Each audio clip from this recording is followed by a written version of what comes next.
Friends, இந்த video 12th standard தமிழில் செய்யுள் பகுதி மட்டும் முதல் 4 ஏழோடைய குயிக் ரிவிஷன் தான். ஏற்கனவே 11th ஸ்டாண்டர்ட் 2 வீடியோவாக பிரித்து போட்டிருக்கேன். பார்க்காதவங்க என்னோடய ப்ளேலிஸ்ட்டில் இருக்குது, போய் பாருங்கள் ஃப்ரெண்ட்ஸ். இது 12th ஸ்டாண்டர்ட் முதல் 4 ஏழோட ரிவிஷன் மட்டும். ஸோ நம்ம இந்த மாதிரி டேப்லர் காலம் மெத்தடில் போட்டால் கொஞ்சம் நம்மளால் குயிக்காக ரிவிஷன் பண்ண, முக்கியமான பாயிண்ட்ஸ் மட்டும் எடுத்து எழுதி ரிவிஷன் பண்ண ஈஸியாக இருக்குன்னு இது போல் பண்ணுறோம். தலைப்பு, ஆசிரியர், அந்த நூல்வெளியில் இருக்க பிற குறிப்புகள்லாம் இதில் கவர் ஆகிடும் ஃபுல்லாகவே. பாருங்கள், தலைப்பு இளந்தமிழே. இந்த இளந்தமிழேன்ற பாடல், அதாவது பாடப்பகுதியில் கொடுத்துருக்க பாடல் வந்து நிலவுப்பூன்ற கவிதை தொகுப்புலேருந்து எடுத்திருக்காங்க. இந்த நிலவுப்பூவோட கவிதை தொகுப்பு எழுதினவர் யாருன்னா சிற்பி பாலசுப்ரமணியம். அவர் ஒரு கவிஞர், மொழிபெயர்ப்பாளர், இதழாசிரியர், பேராசிரியர்.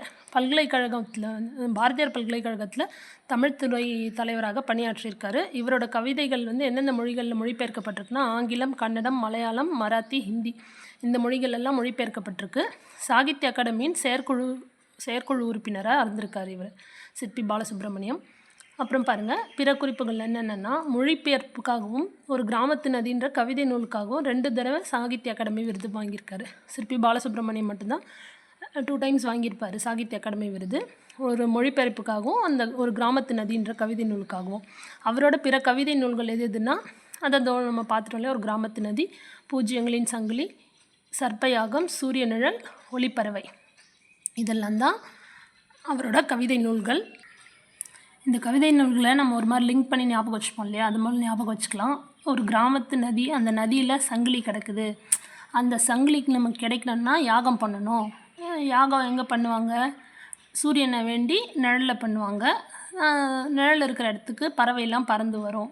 சூரியன்னா ஒளி இருக்கும், நிழலுக்கு பறவை வரும். சும்மா ஒரு லிங்க் பண்ணிக்கிட்டிங்கன்னா இது மாதிரி லிங்க் பண்ணது யாருக்கு வரும் அப்படின்னா சிற்பி பாலசுப்ரமணியமுக்கு வரும்னு ஞாபகம் வச்சுக்கிறதுக்காக சொல்லியிருக்கேன். உரைநடை நூல்கள் பார்த்திங்கன்னா இலக்கிய சிந்தனைகள், மலையாள கவிதை, அலையும் சுவடும், இதெல்லாம் அவரோட உரைநடை நூல்கள். இது முதல் செய்யுளில். முதல் ஏழில் 2வது செய்யுள் பார்த்திங்கன்னா தன்னேர் இல்லாத தமிழ். இது என்னென்னா ஒரு தண்டி அலங்கார உரை மேற்கோள் பாடல் தான் இந்த பாடப்பகுதியில் வருது. இது எழுதினவர், அதாவது தண்டி அலங்காரத்தில் தான் இருக்குது. ஸோ இது எழுதினவர் தண்டி. இதில் பாருங்கள், இந்த பாடலோட பாவகை நேரிசை வெண்பா, அணி வந்து பொருள் வேற்றுமை அணி. அவர் தண்டியோட காலம் வந்து பார்த்திங்கன்னா 12ஆம் நூற்றாண்டு, கிபி 12ஆம் நூற்றாண்டு. இந்த பாட்டு தண்டி அலங்கார உரை மேற்கோள் பாடலில் இடம்பெற்றிருக்க பகுதி எதுனா பொருள் அணியியல். அதாவது தண்டி அலங்காரத்தை 3 பெரும் பிரிவுகளாக பிரிப்போம். அதில் அந்த பார்த்திங்கன்னா பொருள் அணியியல் தான் நம்மளோட பாடப்பகுதி வருது. அப்புறம் இது என்னென்னா காவிய தர்சம் என்னும் வடமொழி இலக்கண நூலை தழுவி எழுதப்பட்டது. அந்த வடமொழி நூலை தழுவி தான் இவர் தண்டி வந்து இந்த பாட்டை எழுதியிருப்பார். இந்த நூலை தண்டி அலங்காரம் அணி இலக்கணத்தை கூறும் சிறப்பான நூல்களுள் ஒன்று. இது நமக்கு தெரியும், அணி இலக்கணத்தை சிறப்பாக கூறுற நூலில் இதுவும் ஒரு நூலுன்னு. தண்டி அலங்காரம் 3 பெரும் பிரிவுகள் என்னென்னா பொதுவியல், பொருள் அணியியல், சொல்லணியியல், இது 3 பெரும் பிரிவுகள். இலக்கண நூலார் உரையாசிரியர்கள் பலரால் எடுத்தாளப்பட்ட பெருமை பெற்றது. நிறைய பேர் வந்து இதை தண்டி அலங்காரத்தை எடுத்து ஆண்டிருக்காங்க அப்படின்னு சொல்கிறாங்க. அடுத்த 2வது இயல் பிறகொரு நாள் கோடை. அதை எழுதினவர் ஐயப்ப மாதவன். எதுலேருந்து எடுத்திருக்காங்க இந்த பாடல் பகுதினா ஐயப்ப மாதவன் கவிதைகள்லேருந்து எடுத்திருக்காங்க. ஐயப்ப மாதவன்றவர் நாட்டரசன் கோட்டையில், சிவகங்கை மாவட்டம் நாட்டரசன் கோட்டையில் பிறந்திருப்பார். இவர் இதழியல் துறை, திரைத்துறை சார்ந்து இயங்கி வருபவர். இவரோட கவிதை குறும்படம் பார்த்திங்கன்னா இன்று. கவிதை குறும்படம்ன்றது இன்று. கவிதை நூல்கள் எதுனா மழைக்கு பிறகும் மழை, நான் என்பது வேறொருவன், நீர்வெளி, இதெல்லாம் தான் அவரோட கவிதை நூல்கள். மழைக்கு பிறகும் மழை, நான் என்பது வேறொருவன், நீர்வெளி, இதெல்லாம். அடுத்த 2வது இயலில் அடுத்த பகுதி பார்த்திங்கன்னா நெடுநல் வாடை. அதுலேருந்து ஒரு பாடல் தான் நமக்கு பாடப்பகுதியாக வந்திருக்கு. அந்த பாட்டுக்கு நமக்கு இங்கே கொடுத்துருக்காங்க இல்லையா, நெடுநல் வாடையோட பாட்டுடை தலைவன் யாருன்னு பார்த்திங்கன்னா பாண்டிய நெடுஞ்செழியன். இதை எழுதினவர் நக்கீரர். நக்கீரர் யாருன்னா மதுரை கணக்காயனார் மகன் தான் நக்கீரர். நமக்கு கொடுத்துருக்க பாடலோட திணை பார்த்திங்கன்னா வாகை திணை, துறை வந்து கூதிர்பாசறை, பாவகை நேரிசை ஆசிரியப்பா. பாருங்கள், இது நமக்கு தெரியும் நெடுநல் வாடை 10 பாட்டு நூல்களில் ஒன்று. அதில் 188 அடிகள் இருக்குது, ஆசிரியப்பாவால் இயற்றப்பட்டது. இது வந்து நெடுநல் வாடைன்ற பேர் ஏன் வந்ததுன்னா அதுக்கு 2 வகையில் பொருள் கொடுக்கறதுனால அந்த பேருன்னு சொல்லியிருப்பாங்க. அது என்னென்னா பாருங்கள், 2 வகை பொருள் என்னென்னா தலைவனை பிரிந்த தலைவிக்கு துன்ப மிகுதியில் நெடுவாடையாகவும், அப்படியே அந்த வாடைனா காற்று சொல்லுவாங்களா, நெடுவாடையாக இருக்கிறதும், போர் பாசறையில் இருக்கும் தலைவனுக்கு வெற்றி பெற ஏதுவான நல்வாடையாகும். போர் பாசறையில் இருக்கும் தலைவனுக்கு வெற்றி பெற ஏதுவான நல்வாடை, நல்ல காற்றாக இருக்குது. அதனால் இங்கே நெடுவாடை நல்வாடை வருது இல்லை, அதனால தான் இந்த பெயர் வந்து நெடுநல் வாடை ஆச்சு. இந்த இருவகை பொருள் கொடுக்கறதுனால தான் அப்படின்னு சொல்கிறாங்க. இந்த லெசனில் இருக்குது. அடுத்து 3வது இயல், தலைப்பு விருந்தினர் இல்லம். இது இடம்பெற்ற கவிதை தொகுப்பு எதுன்னு பார்த்தீங்கன்னா, தாகம் கொண்ட மீனொன்று அப்படின்ற இதில் தான் இருந்து இந்த விருந்தினர் இல்லம் வந்து இடம்பெற்றிருக்கு நம்மளோட பாடப்பகுதி. இதை தாகம் கொண்ட மீனொன்று தமிழில் மொழிபெயர்த்தவர் யாருன்னா என் சத்தியமூர்த்தி. பாருங்கள், இதோட ஆசிரியர் வந்து ஜலாலுதீன் ரூமி. அவரோட பிறப்பு எங்கன்னு பார்த்தீங்கன்னா ஆப்கானிஸ்தானில் கிபி 1207ஆம் வருடம். பாரசீகத்தின் மிக சிறந்த கவிஞர்களில் ஒருவர் அப்படின்னு சொல்கிறாங்க இவரை, ஜலாலுதீன் ரூமியை. இவரோட சில கவிதைகளை ஆங்கிலத்தில் மொழியாக்கம் செஞ்சவர் யாருன்னா கோல்ட்மேன் பார்க்ஸ். அவர் தான் வந்து ஆங்கிலத்தில் மொழியாக்கம் செஞ்சவர். ஏன்னா அவர் பாரசீக கவிஞர், அதை ஆங்கிலத்தில் மொழிபெயர்த்தவர். இங்கே நமக்கு கொடுத்துருக்கிறத வந்து தமிழில் மொழிபெயர்த்தவர் என் சத்தியமூர்த்தி. தாகம் கொண்ட மீனொன்றுன்ற பகுதியிலிருந்து தான் வந்திருக்கு இது.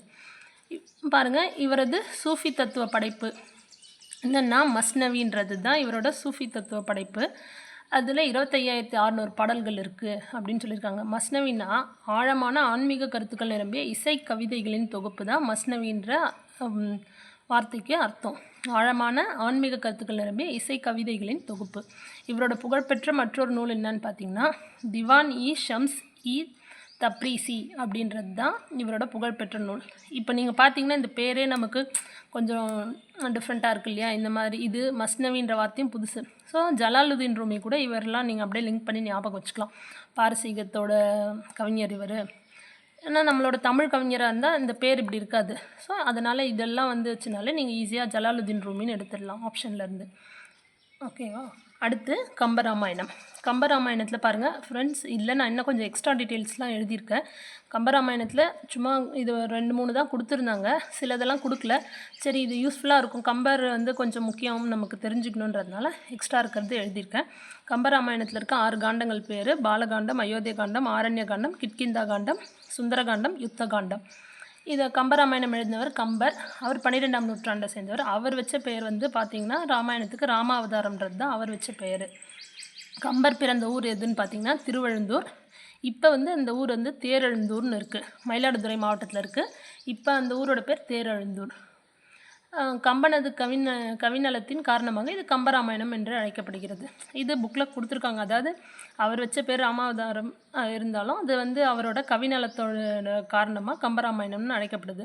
அவரோட பிற நூல்கள், கம்பரோட பிற நூல்கள் எதுன்னு பார்த்திங்கன்னா சடகோபர் அந்தாதி, சரஸ்வதி அந்தாதி, ஏறெழுபது, சிலை எழுபது, திருக்கை வழக்கம். இதை பாருங்கள், அந்தாதின்னு வருது இல்லையா, 2 அது ஞாபகம் வச்சுக்கோங்க. 70 வருது, ஏறெழுபது, சிலை எழுபது, அப்படி ஒரு மாதிரி ரைமிங்காக ஞாபகம் வச்சுக்கலாம். திருக்கை வழக்கம் இதெல்லாம் அப்படி கம்பருது அப்படின்னு லிங்க் பண்ணிக்கோங்க. அடுத்து பாருங்கள், அதே மாதிரி இந்த கம்பராமாயணத்தில் 6 காண்டம் 12ஆம் நூற்றாண்டு இல்லையா கம்பர். 6-12 அப்படியே நம்ம ஈஸியாக ஞாபகம் வச்சுக்கலாம் அந்த நம்பர்ஸ் வச்சு. அப்புறம் இது 4வது இயல். 4வது இயலில் பார்த்திங்கன்னா இந்த தலைப்பு வந்து இதில் வெற்றி பெற அப்படின்றது. இது எந்த கவிதை தொகுப்பில் இடம்பெற்றிருக்குன்னா துறைமுகம்ன்ற கவிதை தொகுப்பில் இடம்பெற்றிருக்கு. இந்த துறைமுகம் எழுதினவர் சுரதா. அவரோட இயற்பெயர் ராசகோபாலன். இப்போ நமக்கு கொடுத்துருக்க அந்த பாட்டலோட பாவகை வந்து என்சீர் கழிநெடிலடி ஆசிரிய விருத்தம். பாருங்கள், சுரதாவோட இயற்பெயர் ராசகோபாலன். அவர் பாரதிதாசன் மேலே கொண்ட பற்றுனால சுப்புரத்தினதாசன் மாற்றி கொடுத்தாரு. அந்த பெயரை சுருக்கி தான் சுரதான்னு சொல்லுவோம். சூரதா இல்லையா, அதுதான் சுரதாவாச்சு. இவர் வந்து தமிழக அரசில் கிட்டேருந்து கலைமாமணி விருது, பாரதிதாசன் விருது வாங்கியிருக்காரு. தஞ்சை தமிழ் பல்கலைக்கழகத்துலேருந்து ராசராசன் விருது வாங்கியிருக்காரு. இவர் நடத்திய இதழ்லாம் என்னென்னு பார்த்திங்கன்னா காவியம்ன்ற இதழ் நடத்தியிருக்காரு. அந்த இதழ் வந்து பார்த்திங்கன்னா முழுக்க கவிதைகளை கொண்டது. மற்ற கட்டுரைகள் மாதிரிலாம் இல்லாமல் வெறும் கவிதைகளே இருக்கிறது தான் அந்த இதழ். அதே போல் இவர் நடத்திய இலக்கிய ஏடுகள் எதுன்னு பார்த்திங்கன்னா இலக்கியம், விண்மீன், ஊர்வலம். இலக்கியம், விண்மீன், ஊர்வலம் இதெல்லாம் வந்து அவர் நடத்திய ஏடுகள். இவரோட நூல்கள் பார்த்திங்கன்னா தேன்மழை, துறைமுகம், அமுதும் தேனும், மங்கையர்க்கரசி. இது 4மே அவருடைய நூல்கள். இந்த 4 நூல்கள் எப்படி நம்ம லிங்க் பண்ணி ஞாபகம் வச்சுக்கலாம்னா மங்கையர்க்கரசின்றவங்க அப்படியே அமுதும் தேனும் போல் பேசுவாங்க. அமுது போலவும் தேன் போலவும் பேசுவாங்க. ஸோ அதே வார்த்தையில் தேன்மழை வருது இல்லையா, தேன்மழை. அப்போ தேன்மழை எங்கே பெய்யுதுன்னா துறைமுகத்தில் தான் பெய்யுது. இது எல்லாமே சுரதா. ஏற்கனவே நம்ம வந்து ஒரு அறிவை விரிசையில் தேன் மழைக்கு சுரதா எப்படி ஞாபகம் வச்சுருப்போம்னா தேன் போல் சுரக்குது அப்படின்னு சொல்லிட்டு அந்த மாதிரி லிங்க் பண்ணியிருப்போம். இது நீங்கள் 4த்தையும் சேர்த்து லிங்க் பண்ணி அப்படியே சுரதா கூட லிங்க் பண்ணிக்கோங்க. அடுத்து இடையீடு அடுத்த செய்யுள். இது வந்து பார்த்திங்கன்னா இதுவரைன்ற தொகுப்புலேருந்து எடுத்திருப்பாங்க. இது எழுதினவர் சி மணி. அவரோட இயற்பெயர் வந்து சி பழனிசாமி. இவரோட புனைப்பெயர்கள் பார்த்திங்கன்னா வே மாலி செல்வம். இதெல்லாம் அவரோட புனைப்பெயர்கள். இவர் பெற்ற விருதுகள் எதுன்னு பார்த்திங்கன்னா விளக்கு விருது, ஆசான் கவிதை விருது, கவிஞர் சிற்பி விருது, தஞ்சை தமிழ் பல்கலைக்கழக விருது. இதெல்லாம் இவர் வாங்கிய விருதுகள். 1959ஆம் ஆண்டு முதல் எழுத்து இதழில் இவரின் கவிதைகள் தொடர்ந்து வெளிவந்தன. இந்த வருஷத்துலேருந்து பார்த்திங்கன்னா எழுத்துன்ற இதழில் இவரோட கவிதைகள் தொடர்ந்து வெளிவந்துக்கிட்டு இருக்கு அப்படின்றாங்க. இவர் நடத்திய சிற்றிதழ் பார்த்திங்கன்னா நடை. பாருங்கள், சிற்றிதழ் வந்து நடை. இலக்கணம் பற்றிய நூல் பார்த்திங்கன்னா யாப்பும் கவிதையும். இலக்கணம்னாலே யாப்பு இருக்கும் இல்லையா, அதனால் இலக்கணம் பற்றிய நூல்னு கேட்டால் யாப்பும் கவிதையும்னு சொல்லிட்டு ஞாபகம் வச்சுக்கோங்க. கவிதை தொகுப்புகள் எதுனா வரும், போகும், ஒளி சேர்க்கை. இதெல்லாம் வந்து இவரோட கவிதை தொகுப்புகள். பாருங்கள், இந்த வரும் போகும் கூட எப்படி ஞாபகம் வச்சுக்கலாம்னா மணி வந்து இங்கிலீஷில் மணி ஞாபகம் எடுத்துக்கோங்களேன்.